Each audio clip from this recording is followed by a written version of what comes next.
Everyone, কেমন আছো তোমরা সবাই? আশা করি খুব ভালো আছো। তো আজকে অনেকদিন পর একটা ভিডিও নিয়ে আসলাম তোমাদের শেয়ার করার জন্য। তো অনেক রাত হয়ে যায় আমার বাড়ি ফিরতে ফিরতে কাজ থেকে, অনেকটা দূরেই অফিস। তো আজকে ম্যাডাম কাজে যাননি।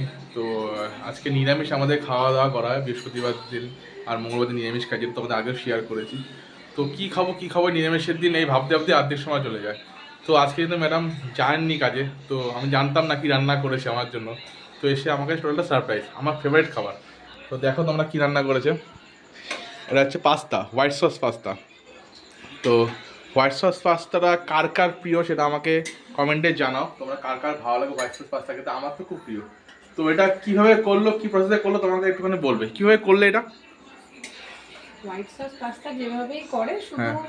হোয়াইট সস পাস্তাতে যেহেতু নিরামিষ হয় তো হুম ওই জন্য রসুন টসুন দেওয়া যায় না। এমনি চিকেন পাস্তাতে একটু রসুন দেয়, হুম যেটা আমরা এখানে দিতে পারিনি। আচ্ছা, একটা কথা যেটা হচ্ছে হোয়াইট সস পাস্তা চিকেন দিয়ে করা হয়, তো যেটা বয়েল করে প্রসেসটা যেরকম সেটাও বলে দেবে আপনাদেরকে, আমার মতো জানা নেই। আর যেটা করে ভালো করে, যেহেতু আজকে নিরামিষ তো কর্ন দিয়ে করেছে টোটালটাই, তাই তো? হ্যাঁ, তো কর্ন দিয়ে করেছে। তো কারা কারা ভালোবাসো হোয়াইট সস পাস্তা অথবা পাস্তা খেতে, তারা আমার কমেন্ট বক্সে জানাও, এবং তাদের প্রত্যেকটা কমেন্টে আমি রিপ্লাই দেবো। এবং তার সাথে সাথে সবাইকে শুভরাত্রি, খুব ভালো থেকো।